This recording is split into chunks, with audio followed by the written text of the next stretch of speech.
construyendo en el país. Así es que me parece que con justo derecho estamos reivindicando la naturaleza alfarista de nuestra revolución ciudadana.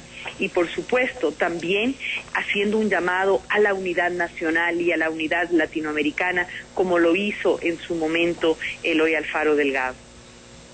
¿No hay una confusión en cuanto a las ideas que propugnó Eloy Alfaro en su época, un hombre auténticamente liberal, respecto de la revolución socialista, revolución ciudadana, como ustedes también lo determinan? Con Eloy Alfaro no hay un cambio, digámoslo así, en cuanto a la ideología que profesó Alfaro, eminentemente liberal, con la que ustedes profesan. Bueno, yo creo que cada momento histórico tiene su lugar y su tiempo. Estamos obviamente en el siglo XXI, es otro el escenario, quizás son otras las necesidades y otras las luchas, pero los grandes derroteros son los mismos: combatir la pobreza y la exclusión, combatir las formas de discriminación que tienen como un correlato contemporáneo, pero las grandes ideas siguen estando ahí presentes y alumbran e iluminan este esfuerzo colectivo por construir una patria nueva. Y ese esfuerzo colectivo lo estamos haciendo al interior de la Revolución Ciudadana, y también me parece que una conciencia cada vez más viva del pueblo ecuatoriano. Como decía el compañero presidente Rafael Correa, si algo ha hecho esta revolución en estos 5 años ha sido justamente devolverle la esperanza, la autoestima, el sentido de pertenencia a un proyecto nacional al pueblo ecuatoriano. Y eso también me parece que está henchido, que está lleno, que está iluminado por el legado alfarista. Pero se devuelve la unidad al país, se devuelve la esperanza, la autoestima al pueblo ecuatoriano cuando se denosta a un sector de los indígenas, por ejemplo, que no están en la línea del movimiento de gobierno, cuando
absolutamente necesario y vital cuando se vive en un espacio democrático. Sin duda y eso que también me parece que Alfaro lo dijo, es decir, una absoluta libertad de expresión, pero que no puede convertirse en libertinaje, en poner en riesgo la verdad y en poner en riesgo la honra y la integridad de las personas. Sí, sin duda, Eloy Alfaro fue un respetuoso de la libertad de expresión, y en ese disentir y en esa oposición los conceptos como que van de la mano, ¿verdad?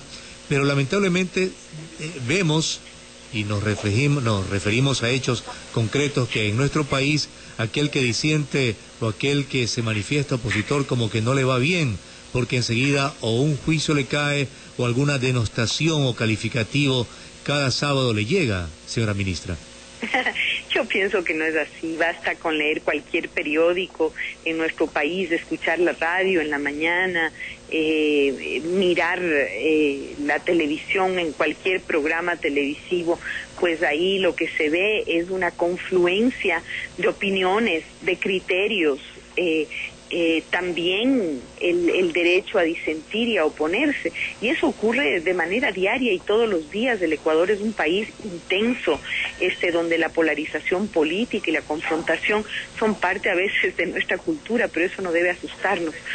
por el contrario, debe ratificarnos que estamos viviendo en un país profundamente democrático, pero que está viviendo cambios también revolucionarios, y eso a veces cuesta, ¿no? Pero a mí me enorgullece ser parte de este proceso tan vital y que está cambiando la cultura en el país.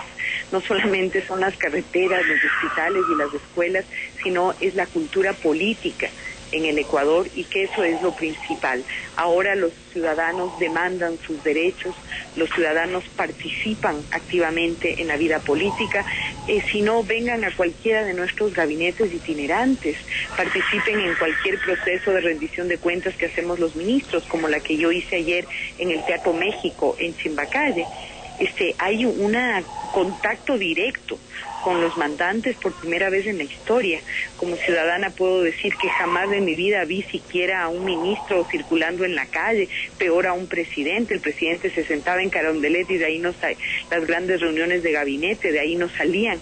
Los ministros se cerraban en sus oficinas y rara vez salían.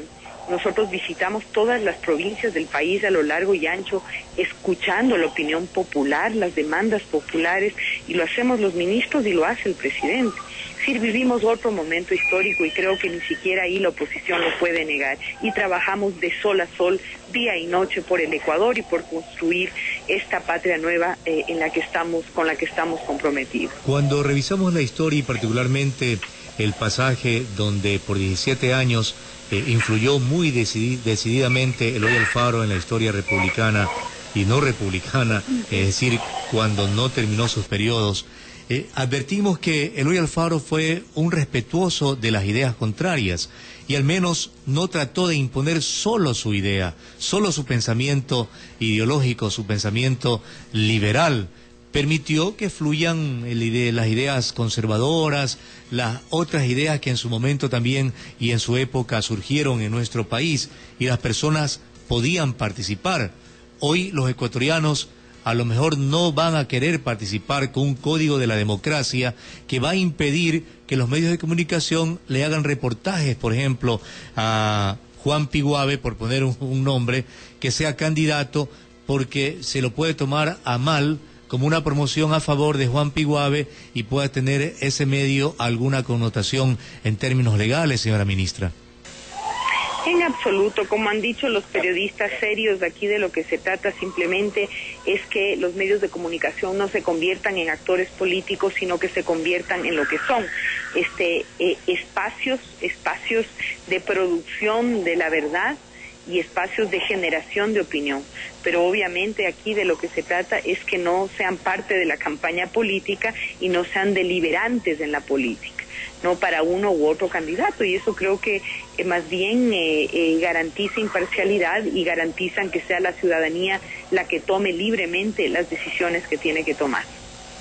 Generación de la verdad, usted dice, y la historia justamente es la narración fidedigna de los hechos, de los acontecimientos pasados. Y en Ecuador Radio usted afirmó que iba a la recolección de firmas para cambiar el acta en la que dice que Alfaro fue asesinado por el pueblo. Y me corrige si me equivoco, ha sostenido usted que en realidad fue asesinado por las oligarquías, por las élites, y avivada la hoguera bárbara por los medios de comunicación. Parecería ser que los medios de comunicación siempre estamos inmersos en todo. Sin embargo, cuando leemos a Alfredo Pareja Díez Canseco en su hoguera bárbara, él que recogió y casi que fue contemporáneo a este lamentable hecho de nuestra historia, y que recogió versiones de quienes vieron y casi que vivieron este lamentable hecho por el que pasó Eloy Alfaro, da nombres como el cochero José Ceballos, de los soldados del Marañón, del carnicero José Chulco, del clérigo Serrano. Es decir, que allí estuvo una turba, mezcla de pueblo y mezcla de algunos líderes que surgieron en su momento para provocar esto que él denominó la hoguera bárbara. ¿Usted cuál es el objetivo que persigue al recoger las firmas para cambiar parte de esta historia, señora ministra? Ya. Mire, realmente me parece que aquí ha habido una mala interpretación. Lo que ha habido es un pedido de la ciudadanía por reivindicar el hecho de que fueron los poderes fácticos que asesinaron a Eloy Alfaro y no, como se dice de manera abstracta, el pueblo. El pueblo es como fuente ovejuna, todo binario, ¿no es cierto? Entonces, de eso se trata, de una movilización ciudadana, y sabemos, pues, con claridad meridiana, que no se puede cambiar un documento histórico. Lo que está escrito, pero lo que sí todos tenemos el deber y el derecho es de reinterpretar la historia y de volver a contar la verdad. Hay un dicho nigeriano, africano, que dice que mientras los leones no tengan sus propios historiadores, las gestas de cacería siempre le darán la razón a los cazadores. Entonces yo creo que de eso se trata, de una movilización ciudadana en torno a ese pedido y a esa demanda que han hecho varios colectivos a nivel nacional. Y de ninguna manera se trata de poner tinta blanca sobre un documento histórico que existe y que está ahí. Obviamente pienso que hay que tener seriedad y responsabilidad frente a eso. ¿No habrá entonces recolección de firmas, sino movilización de estos grupos colectivos? Que están planteando eso como un aspecto de sensibilización y movilización de la ciudadanía, ¿no? Pero así es. ¿Qué actos específicos va a desarrollar el gobierno para la conmemoración de esta inmolación de Alfaro? Bueno, realizaremos actos durante los 12 meses del año.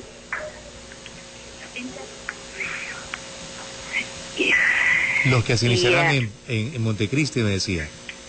Sí, en la mañana en Montecristi y en la tarde en Quito. A partir del mediodía hasta las 6 de la tarde empezaremos en el Penal García Moreno y culminaremos en el Ejido con la presencia del presidente. Y en los actos de Ciudad Alfaro estará también el presidente y delegaciones de 14 países que han sido invitados. ¿En Guayaquil también habrá algún acto para...? Así es. En Guayaquil estaremos en el cementerio de Guayaquil, donde están todavía parte de los restos de Alfaro, en actividades que están siendo coordinados por los familiares de Alfaro y apoyados por el Ministerio de Patrimonio y el Ministerio de Cultura. En otras ciudades, porque tengo entendido que Alfaro trató de unir al país y su obra, que fue una continuación de la que inició García Moreno, que fue el tren, el ferrocarril que unió costa y sierra, de alguna forma va dejando un legado auténticamente de unidad para el Ecuador. ¿También lo harán en otras regiones? Sí, lo haremos en todo el país. En esta semana, por ejemplo, tendremos un gran evento en Gatazo para conmemorar la gran batalla de Gatazo. Me disculpa que haga esta interrupción, pero estoy en un examen médico en este momento simultáneamente y estoy tratando de responder a las preguntas mientras me hacen un examen de sangre que tiene que ser a una hora determinada. Así Perfecto, que pido disculpas por eso. Entonces, como le decía, en la mañana Ciudad Alfaro, en la tarde en la ciudad de Quito, el 26, jueves 26, un gran evento para los chimboracenses en Gatazo para conmemorar la batalla de Gatazo. Ahí llegará el tren de la Unidad Nacional que está saliendo ya el 25 de enero desde Durán. Y desde Durán saldrá el tren con los familiares de Eloy Alfaro, con periodistas y con colectivos ciudadanos que están también detrás de la organización de este evento. Asimismo, en Quito, en el Parque del Arbolito, se realizará un gran campamento de jóvenes de Ecuador y de América Latina que están viniendo para hacer una reflexión y aprender sobre el legado alfarista. Ellos estarán, como digo, congregados en el Parque del Arbolito durante el 26 y el 27 y se juntarán al acto final de los 7 hitos en Quito en el Ejido a las 6 de la tarde. Qué bien, señora ministra, por la programación que nos ha detallado y sobre todo para elevar la memoria de Eloy Alfaro, un auténtico visionario y un auténtico hombre que modernizó al Estado ecuatoriano, cuyo legado hasta estos días nos llega. Muy gentil por su tiempo y anhelamos una pronta recuperación de su salud también. Gracias, muchas gracias. Hasta luego y muchos saludos a Radio Forever. Muy amable.